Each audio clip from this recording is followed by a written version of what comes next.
Entonces aquí es importante el diagnóstico y tratamiento temprano, porque de alguna manera va a mejorar las posibilidades o los posibles resultados de una potencial condición de ceguera. Entonces, como ustedes ven en esta definición, efectivamente, si el trauma es muy severo por una sustancia química, puede llegar a producir ceguera en el paciente. Entonces, para que vean la importancia que tiene este tipo de traumas. Vamos a hablar un poco de la epidemiología. Yo les aconsejo, ustedes son alumnos del primer año, ¿no? Sí. Ok. Entonces es importante aconsejarles de que cualquier enfermedad o tema que ustedes vayan a tratar, no eviten, digamos, por querer saltearse, digamos, e ir de frente a las conclusiones o el tratamiento.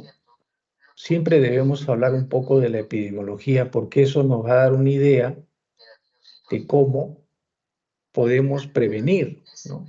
Prevenir este tipo de accidentes o cualquier otra enfermedad. Entonces la epidemiología es importante.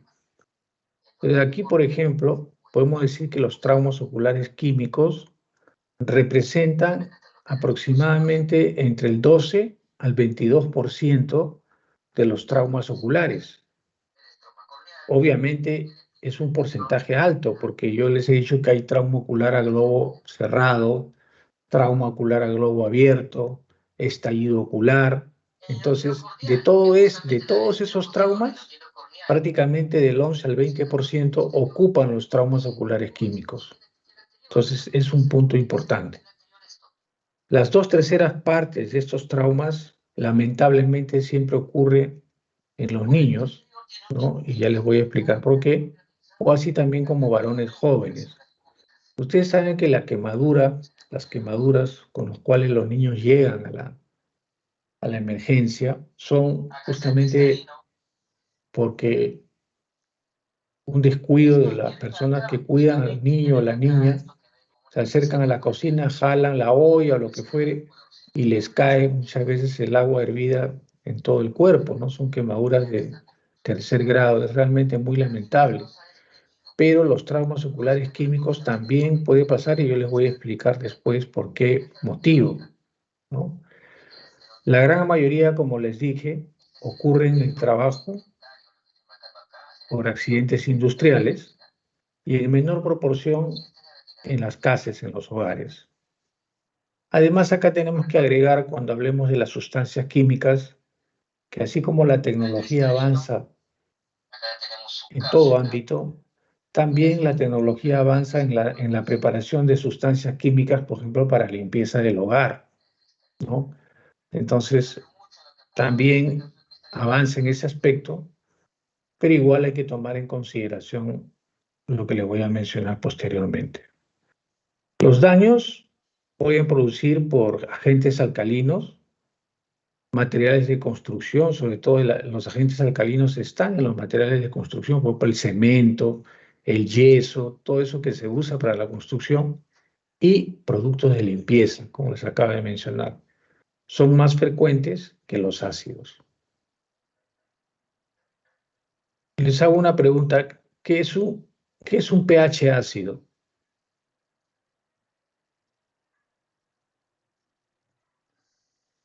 Corresponde, P.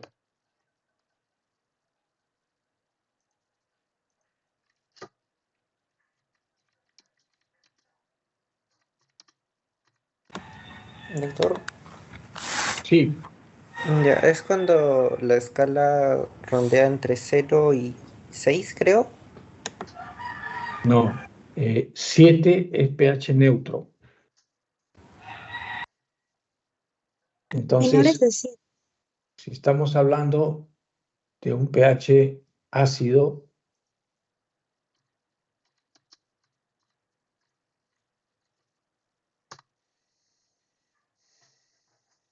¿qué podemos decir? Si tenemos en cuenta que 7 es un pH neutro, todo lo que está por debajo de 7, ¿no? O sea, menor a 7, se considera una sustancia ácida. Y todo lo que está por encima de 7 se considera una sustancia alcalina, ¿no?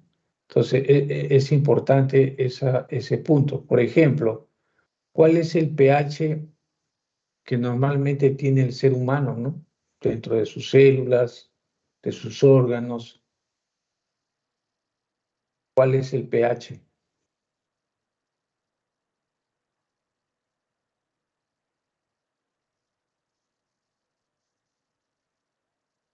Más o menos es un pH que va entre 7 a 7,4, ¿no? Más o menos es el pH que maneja nuestro sistema sanguíneo. Entonces, esos datos son importantes. Bueno, ustedes lo van a ver posteriormente, probablemente cuando lleven el curso de fisiología o bioquímica, ¿no? ¿Cuál es el pH, ¿no?, que se maneja? Pero ya yo les voy adelantando. No olviden que el pH neutro es el número 7. Por encima, estamos hablando de un pH alcalino, y por debajo de un pH ácido. Perdón, al revés. pH ácido.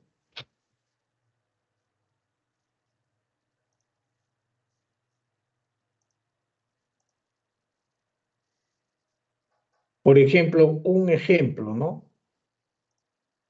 El jugo de limón que ustedes pueden preparar, ¿no?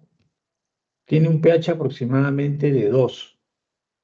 Entonces es un pH ácido, ¿no? Pues todo lo que está por debajo de 7, como les digo, es un pH ácido, y lo que está por encima de 7, estamos hablando de un pH alcalino.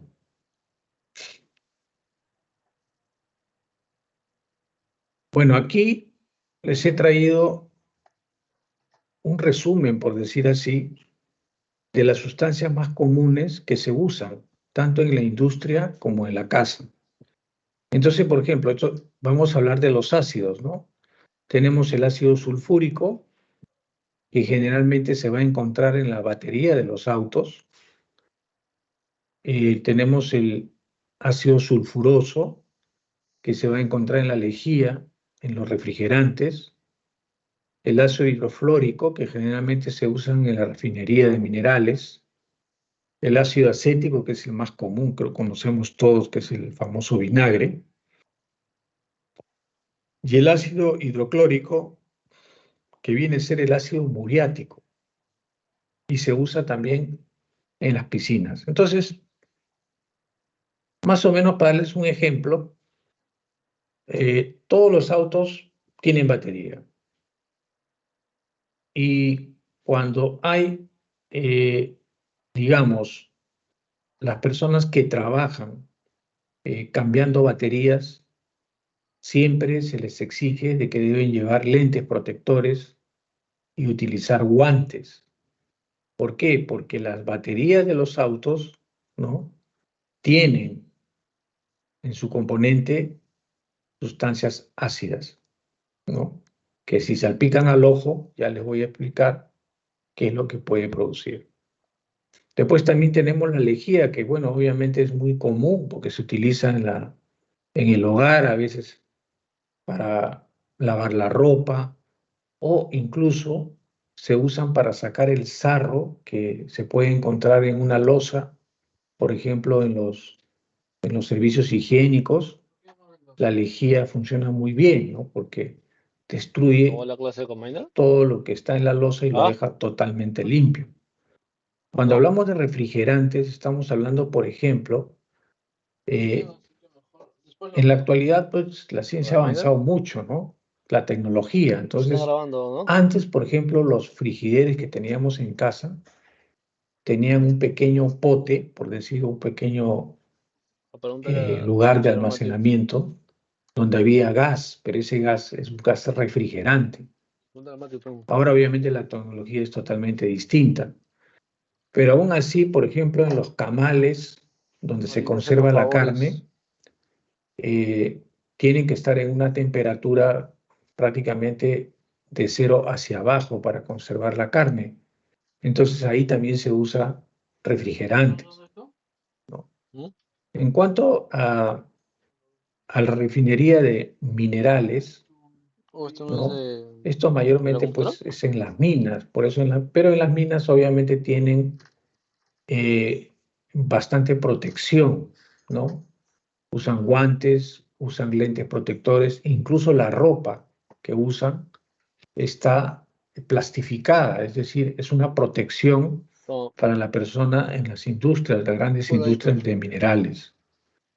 El vinagre es una sustancia que usamos en la casa comúnmente incluso para cocinar, pero obviamente es un vinagre que está diluido, pero tiene gran potencia. Por ejemplo, yo no sé si ustedes han tenido la oportunidad de ver cuando un grifo, por ejemplo, está lleno de sarro, porque el agua que viene pues a las casas no es pura, ¿no? Tiene sustancias como el cloro, por ejemplo, que llega a las casas. Entonces ese cloro a través de los años va formando una especie de sarro encima de un grifo, pero yo he visto, no sé si habrán tenido ustedes oportunidad de ver, a veces los albañiles lo que hacen es sacar el grifo, lo colocan en una doble bolsa y ahí le echan vinagre. A las horas vuelven ustedes a ver el grifo y está totalmente limpio. O sea, para que ustedes vean cuál es la potencia del ácido acético para este tipo de sarro, ¿no? Imagínense ustedes de un grifo cómo puede disolverlo, pero eso sucede. Y el ácido muriático, que también se usa a veces en la casa, ¿no? Para los water sobre todo, se usa el ácido muriático para poder quitar justamente el sarro que a veces se acumula en la loza. En las piscinas, obviamente, se usan en muy baja concentración, pero aún así es importante que cuando usted vaya a una piscina, debe llevar lentes protectores, porque nosotros no sabemos realmente cómo y en qué cantidad se utilizó este elemento, el ácido hidroclórico, en la piscina. Si se le pasa la mano a la persona que mantiene la piscina, obviamente el cuerpo no le va a suceder nada, pero a los ojos, si usted no tiene un protector, lógicamente que lo puede dañar, ¿no? Puede dañar el ojo. Bueno, he aquí la sustancia que es la más peligrosa y la más destructora, ¿no? Que son las sustancias alcalinas. Entonces acá tenemos algunos ejemplos, por ejemplo, el amoníaco, que es un agente limpiador, está en los fertilizantes y también en los refrigerantes. Tenemos el hidróxido de potasio, que generalmente está en las pilas alcalinas, en las sustancias para quitar pintura y en el barniz. O sea, esto usan mucho los carpinteros. La lejía, obviamente, ya les había hablado, limpieza de desagües, y también se encuentra en los airbags. Es decir, los autos modernos cuentan con airbag, es decir, protección frente a un choque.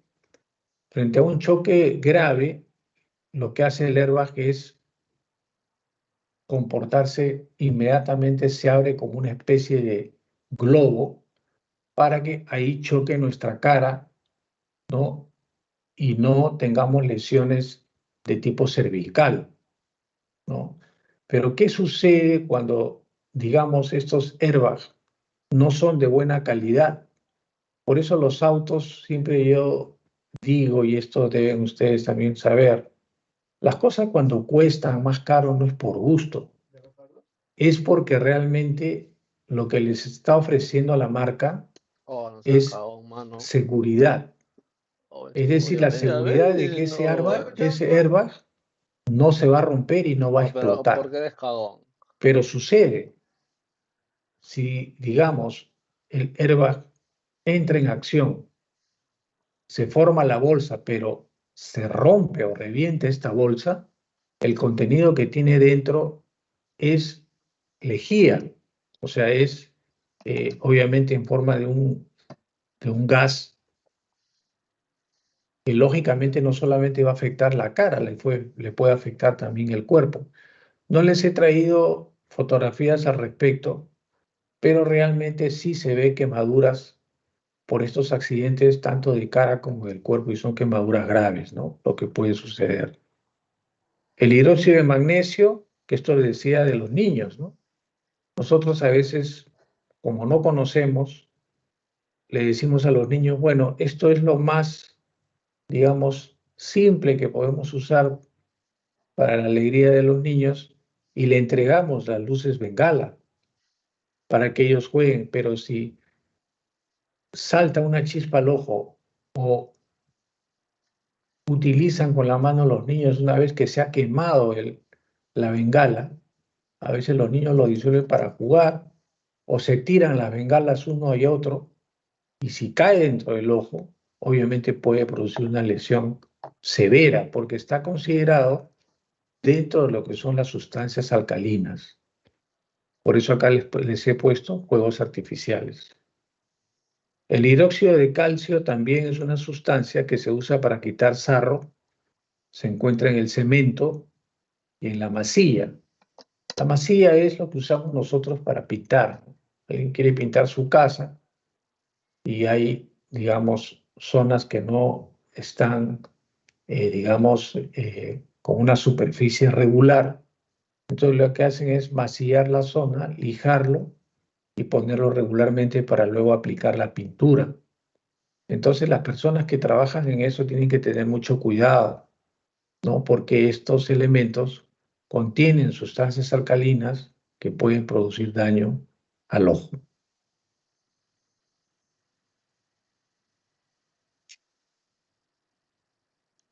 Bueno, acá tenemos una fotografía o unas fotografías en las cuales podemos observar cómo una sustancia alcalina puede dañar el ojo del ser humano.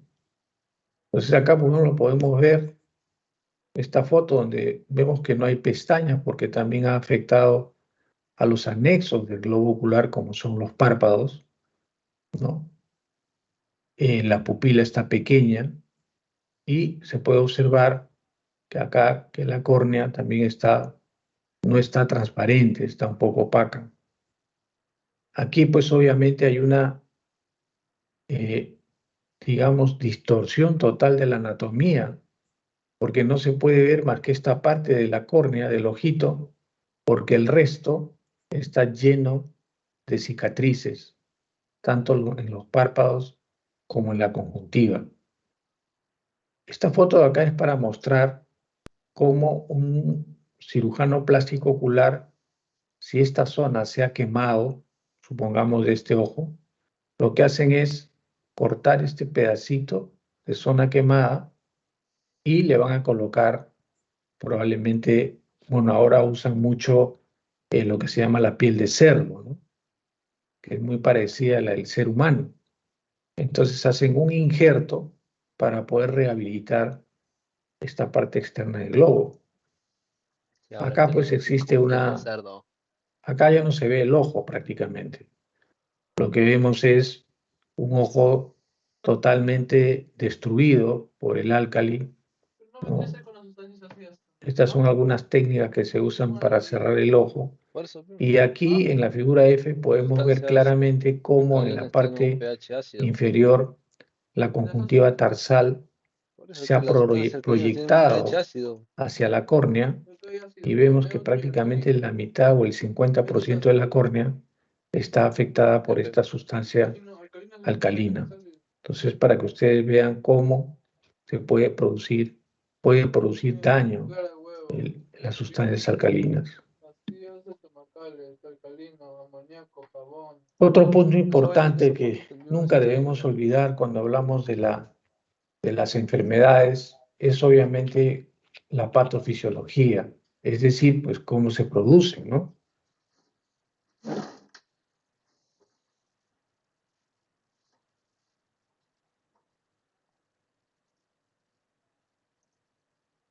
Entonces, aquí hay varios conceptos que nosotros debemos tener en cuenta. Acá dice claramente, los álcalis son sustancias lipofílicas y tienden a penetrar más rápido los tejidos que los ácidos. Saponifican los ácidos grasos de las membranas celulares, penetran en el estroma corneal y destruyen los proteínglicanos y la malla del colágeno que está dentro del estroma corneal. El daño del tejido lleva a la secreción de enzimas proteolíticas, los cuales profundizan o potencian el efecto nocivo. Entonces yo les pregunto, ¿qué es una sustancia lipofílica?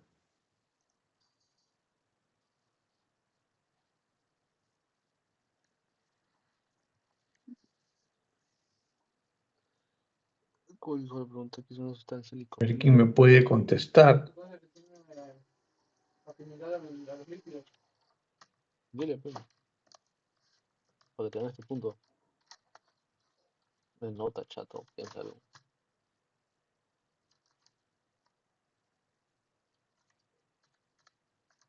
¿Sustancia qué? ¿Lipofílica?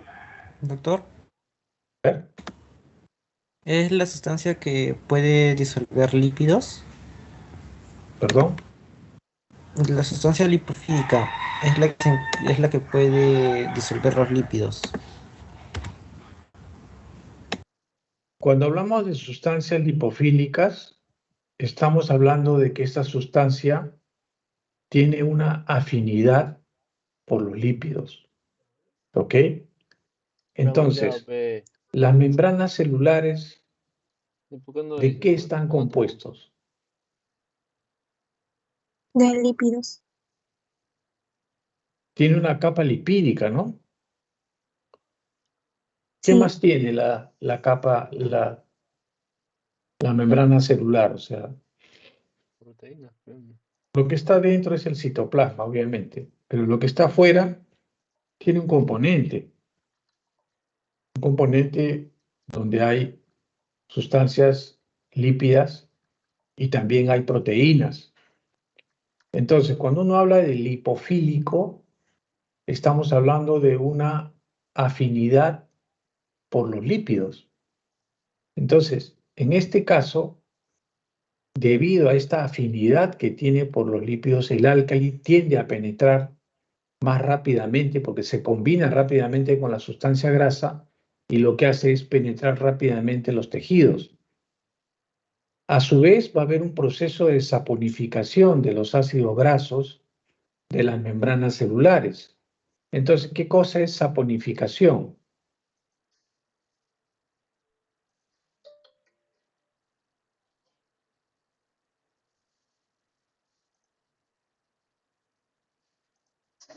Madre, lo han pasado el examen, ¿no? ¿A qué te refieres?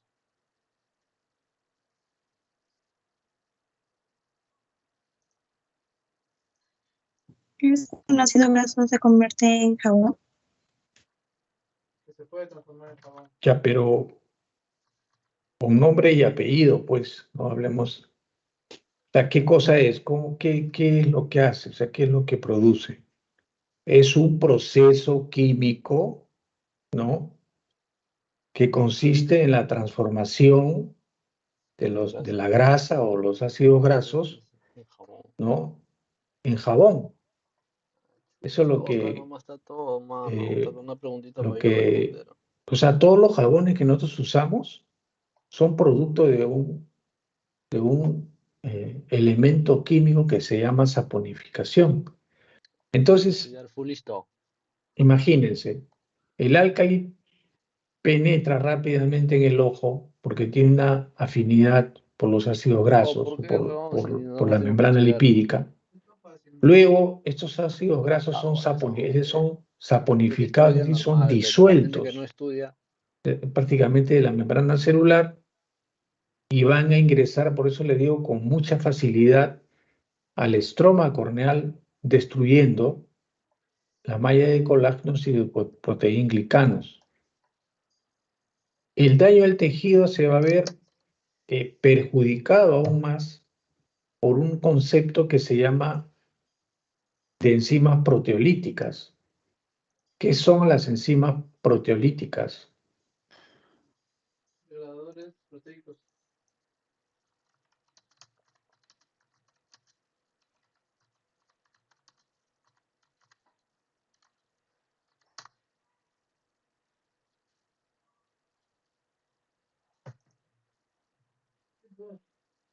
¿Mm? ¿Qué cosa? Doctor, Sí, según dime. tengo entendido, son peptidasas que su función es de descomponer proteínas en componentes pequeños, como aminoácidos o péptidos. Claro, o sea, lo que va a producir la enzima proteolítica es una, eh, por decirlo así, es una destrucción, ¿no? De los enlaces que tienen las proteínas que se llaman enlaces peptídicos, ¿no? Bueno, eso lo van a ver también ustedes en fisiología, pero eso es lo que habla, ¿no? Cuando hablamos de enzimas líticas, siempre tengan esto en cuenta, cuando es lítico, estamos hablando de destrucción, ¿no? Son enzimas proteolíticas, o sea que también van a atacar a las proteínas que tienen las membranas celulares, las van a destruir, ¿no? Y van a profundizar la potencia y el efecto nocivo del álcali. Entonces, esos conceptos hay que tenerlos siempre presente. Ahora vamos a hablar de la patofisiología de los ácidos. Bueno, aquí la situación es diferente a lo que es el tema con los álcalis. Por ejemplo, los ácidos son menos dañinos que las sustancias alcalinas. ¿Por qué razón? Porque el daño se produce por desnaturalización y precipitación de proteínas en el tejido de contacto. O sea, lo que va a producir una vez que el ácido puede penetrar al ojo, inmediatamente las proteínas se van a desnaturalizar y se van a precipitar, de tal manera que la coagulación de proteínas va a actuar como una barrera para prevenir mayor penetración del ácido a los tejidos. Entonces, el ácido, lo que una vez que entra al ojo, va a producir un fenómeno químico en el cual se desnaturalizan las proteínas y lo que van a formar es una especie de capa, una barrera para que no siga dañando el tejido. Por eso bien dice acá, la coagulación de proteínas van a actuar como una barrera para prevenir mayor penetración a los tejidos. La única excepción de estos ácidos es el ácido fluorhídrico, porque debido a que el ion de flúor ingresa rápidamente al espesor de la córnea y puede causar una destrucción significativa del segmento anterior. O sea, el flúor también es un componente complicado, dañino para el ojo.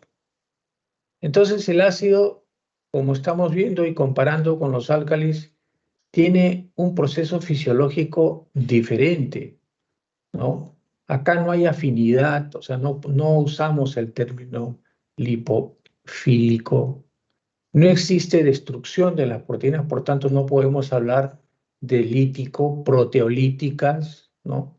No hay un efecto químico de saponificación, no hay todo eso, esos conceptos están en las sustancias alcalinas, mas no en O los sea, ácidos. saponificación significa proceso químico que transforma grasas en jabón, sapo. O sea, es un saponificación. ¿Cómo hacemos el diagnóstico cuando llega un paciente con un trauma ocular producido por una sustancia química?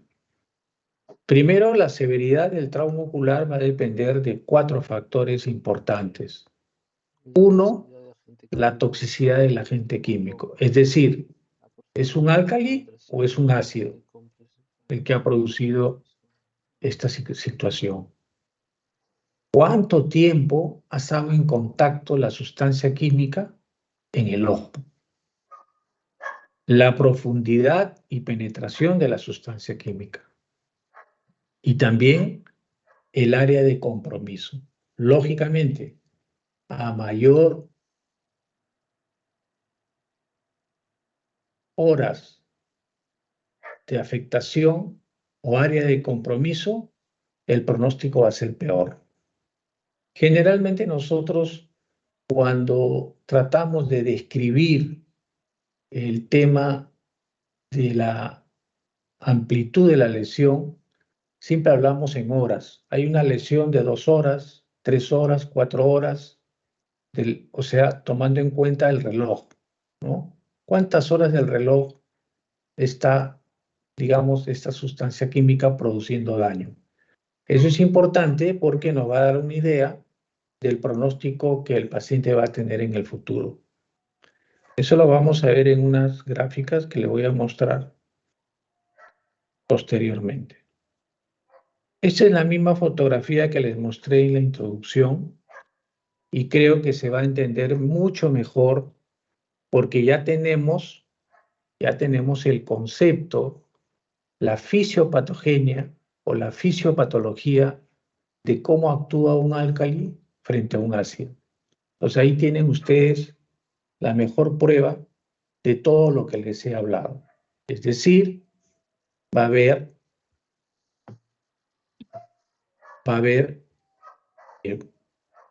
como ven ustedes acá, por la afinidad que hay hacia los lípidos, son sustancias lipofílicas que van a destruir prácticamente todo el epitelio, como les dije, e incluso ya penetró al estroma corneal, por eso está todo. Esto se llama una lesión en vidrio despulido, ¿no? Que le llamamos así. Pero eso ustedes para que vean lo que puede producir un álcali en el ojo. Ahora, nos llega el paciente, estamos de guardia como internos, nos llega el paciente a la emergencia y obviamente tenemos que preguntar, ¿no? Entonces, la historia clínica debe basarse en primer lugar, preguntar cuándo ocurrió el trauma, con qué sustancia y si se lavó el ojo y por cuánto tiempo, ¿no? Eso es un dato importante. ¿Cómo fue el mecanismo de trauma? ¿Fue bajo presión, baja o alta presión? Porque obviamente ustedes saben que actualmente en las industrias, sobre todo en las refinerías, se usa mucho el aire comprimido. Entonces, incluso hay sustancias que se aplican con compresor, sustancias químicas, me refiero. Entonces, es importante porque si es bajo presión, lógicamente el daño va a ser inmediato y profundo, ¿no? No solamente por todo lo que hemos explicado, sino porque el elemento alcalino ha llegado al ojo de manera, digamos, de una manera traumática, de una manera rápida, veloz, que golpea el ojo, porque estamos usando algo que tiene compresor, y también obviamente va a ser mucho más amplia la lesión producida por esto. Entonces, por eso es importante preguntar si fue bajo presión o no. ¿Qué tipo de químico le salpicó al ojo al paciente? Si llevaba alguna protección, lentes. Si tiene el empaque químico en ese momento el paciente, bueno, es muy difícil que lo lleve, porque generalmente a veces llevan la composición química que contiene, ¿no? Lo que han estado usando. Si por A o B el paciente no tiene esos datos en ese momento, lo que podemos hacer es llamar por teléfono a la fábrica, a la industria. Algún compañero les puede dar el dato de qué sustancia es la que estuvo usando el paciente en el accidente que ha ocurrido. Entonces, es importante estas preguntas, ¿no? cuándo ocurrió, ¿no? Si se lavó el ojo, estamos hablando del tratamiento, si se lavó el ojo o no, por cuánto tiempo, ¿no? ¿Qué tipo de sustancia es la que ha entrado al ojo? ¿Es un álcali? ¿Es un ácido?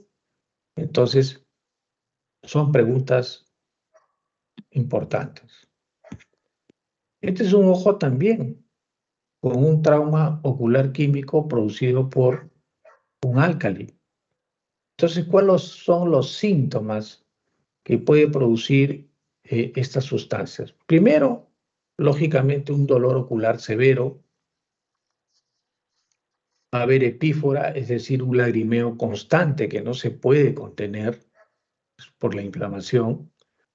Puede haber blefaroespasmo, es decir, que los párpados comiencen a titilar y no se puede controlar debido justamente a la lesión de la sustancia química, y lógicamente va a haber una disminución de la agudeza visual. Este punto,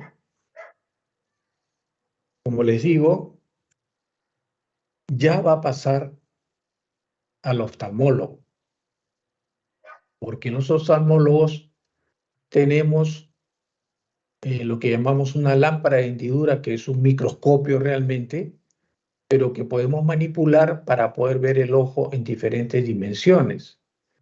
Entonces, podemos ahí ver realmente cuál es el grado de lesión.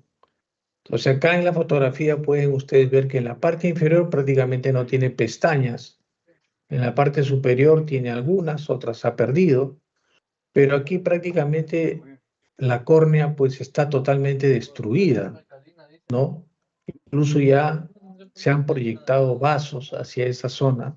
Realmente un caso malo, ¿no? Es un ojo prácticamente perdido, producido justamente por una sustancia alcalina. Acá viene lo más importante, podemos decir, o lo que podemos hacer nosotros como profesionales médicos, cómo podemos ayudar a un familiar, un hijo o un vecino, porque ustedes saben, cuando los vecinos se enteran que uno está estudiando medicina, uno lo llama para todo. Entonces, si es un tema de esta naturaleza, entonces ustedes deben saber cómo deben manejar esta situación. La primera reacción que uno tiene cuando ingresa algo al ojo, sobre todo si es una sustancia química, es lavar el ojo. No importa, aunque sea con agua de caño, no hay problema. Pero ustedes no saben lo que están logrando haciendo ese simple lavado. Entonces, la irrigación debe iniciarse lo más pronto posible y continuar hasta la consulta oftalmológica. La irrigación temprana es crítica para limitar la duración de la exposición del ojo al químico, ¿no? El objeto de la irrigación es remover todas las sustancias dañinas y restablecer el pH fisiológico. A veces es necesario usar, imagínense ustedes, más de 20 litros para lograr el objetivo. Y irrigar el ojo abriendo los párpados y dirigido del lado nasal hacia el lado temporal para irrigar el saco conjuntival. Entonces, lo que se hace en estos casos, vamos a suponer que algún familiar pues estaba haciendo limpieza y le cayó algo en el ojo, ya sea una sustancia alcalina, una sustancia química ácida. Lo primero que ustedes tienen que hacer es sentar al paciente con una jarra llena, la jarra de agua. Lo que hacen es que el paciente incline la cabeza hacia el lado derecho, si la lesión es en el lado derecho, inclinar la cabeza al lado izquierdo, si la lesión es en el lado izquierdo, con sus manos abrir el párpado y comenzar a irrigar el ojo, ¿no? Todo lo que se pueda hasta poder llevarlo a la emergencia. Una vez que está en la emergencia, ya es un caso que tiene que pasar por el oftalmólogo.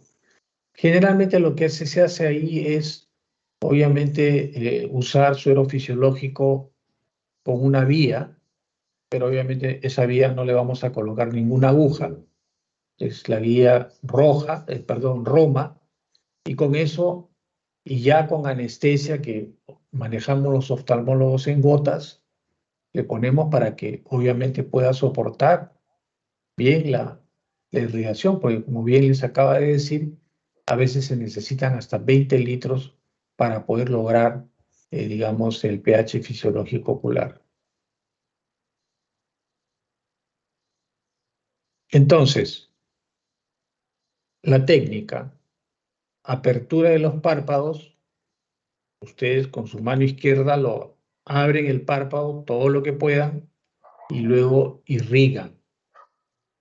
Si estamos en el hospital o en la clínica, donde fuere, apertura de los párpados, anestesia local, solución estéril, mínimo la irrigación debe durar 20 minutos, para que ustedes tengan una idea de lo que se debe hacer.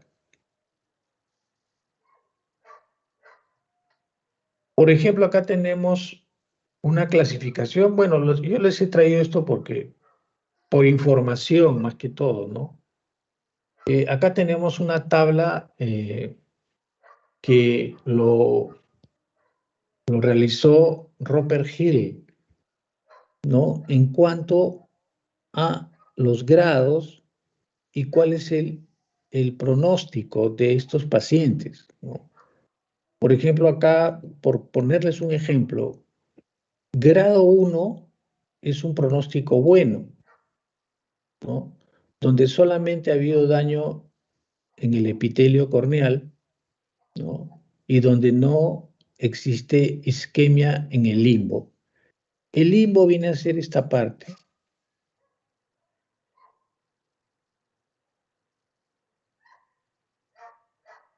Este es el limbo. Le llamamos limbo córneo conjuntival. ¿Ok? Todo este borde se llama limbo. Entonces, si solamente ha habido una lesión en la cual no hay mucha penetración en la zona limbar, este paciente va a tener un buen pronóstico. ¿A qué llamamos mal pronóstico? Cuando hay obviamente una lesión, tenemos una córnea opaca y una pupila oscura, ¿no? Entonces, obviamente que el pronóstico va a ser muy malo, ¿no? Entonces, acá, por ejemplo, en esta figura podemos ver, ¿no? Este podría ser un grado 2, probablemente de acuerdo a la clasificación de Robert Hill, ¿no? Donde hay lesión en el limbo, pero acá sería 1, 2, 3, más o menos 5 a 6 horas de compromiso, pero solamente ha comprometido la zona inferior de la córnea, ¿no? Entonces, este paciente bien manejado puede tener un buen pronóstico. En esta figura, con esta figura de acá,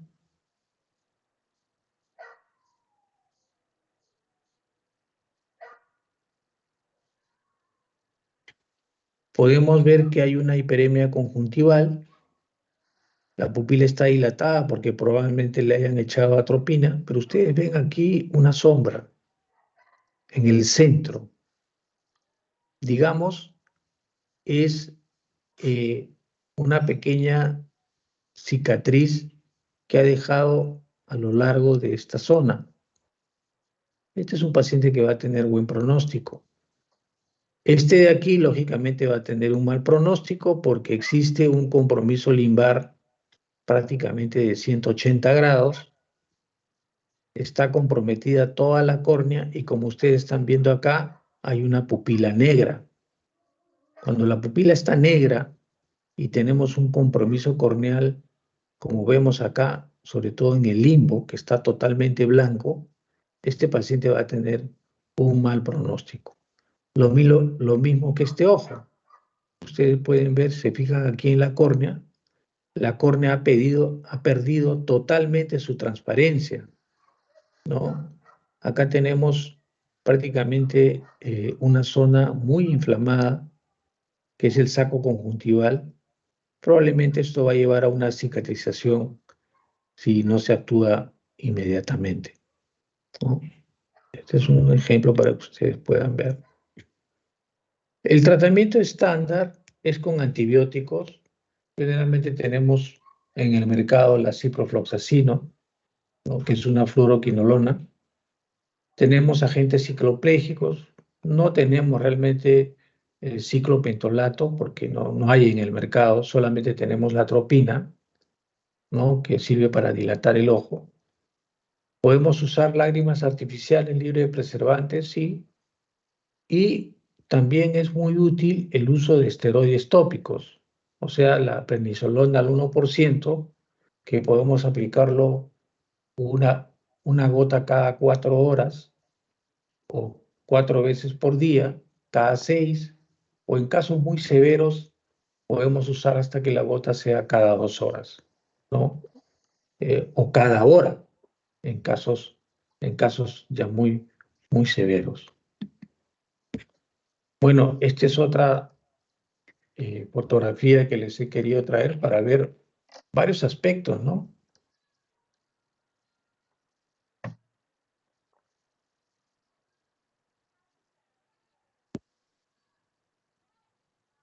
Por ejemplo, en la figura A vemos que hay un compromiso de la cara, ¿no? La quemadura ha sido amplia. Miren cómo está comprometido los anexos del ojo, ¿no? Cuando uno tiñe, mire usted, hay una lesión total del epitelio. Aquí en esta zona podemos ver que hay una hiperemia conjuntival, incluso vemos aquí como una elevación, que es digamos, como una especie de un nódulo que ha crecido acá en respuesta a, digamos, la sustancia química. Este ojo, vemos acá zonas de hiperemia conjuntival, pero acá hay una zona blanca, totalmente blanca. Es decir, esta es una zona donde hay isquemia, ¿no? Donde hay isquemia. Acá también podemos ver que hay una isquemia bastante amplia que ha comprometido el limbo, como ya les he explicado, y la córnea obviamente no está totalmente transparente, está un poco opaca. ¿No tienes una regla por echadito? Acá también podemos ver algo similar, pero esta diapositiva es muy interesante porque acá estamos ya en la retina. Eso significa de que si el álcali realmente es una sustancia que ha ingresado en grandes cantidades al ojo y no ha sido tratado adecuadamente, puede atravesar todas las capas, hasta la esclera, y llegar a producir daño en la retina.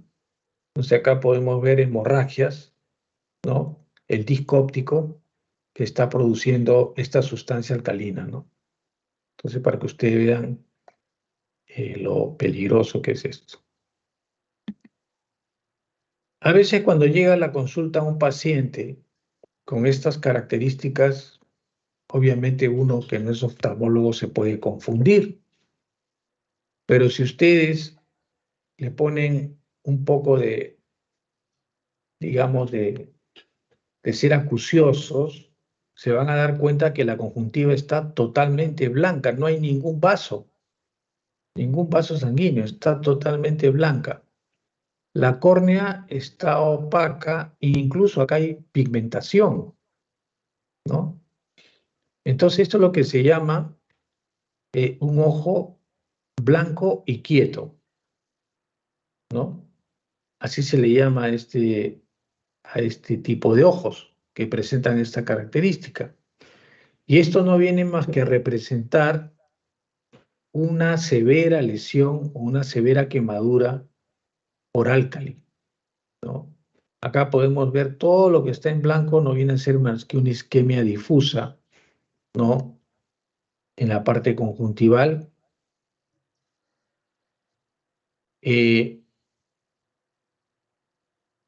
Esta fotografía fue tomada una semana después de la injuria, o sea, una semana después del trauma, para que ustedes pueden ver cómo se puede presentar. Bueno, acá ya este campo es el campo del oftalmólogo y sobre todo del que es especialista en córnea, porque una de las cosas que se puede hacer cuando hay un compromiso, digamos, de la córnea, de la conjuntiva, pero aunque esté hiperémica,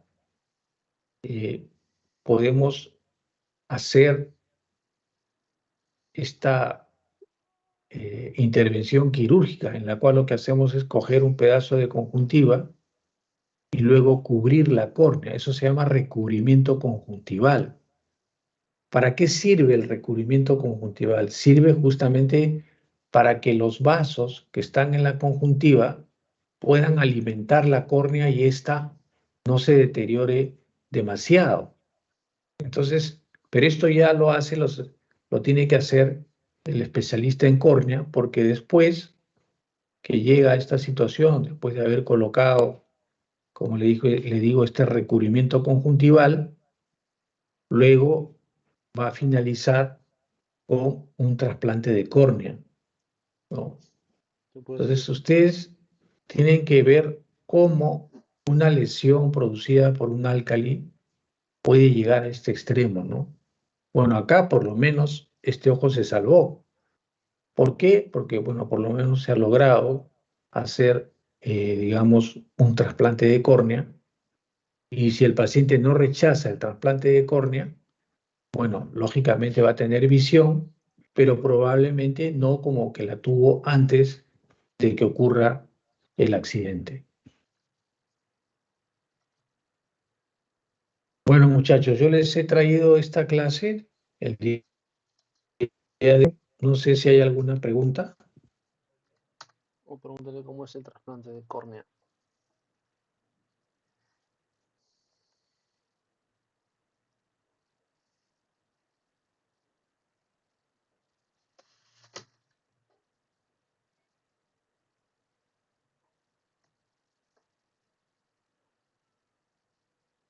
¿Hay alguna pregunta? Creo que no, doctor. Ha quedado todo claro.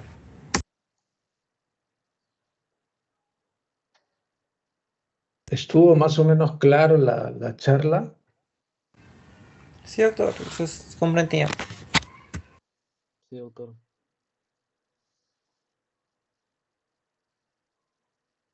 Bueno, muy bien, chicos, es la última práctica, según me dice la delegada de estos grupos. Bueno, le agradezco su atención. Si no hay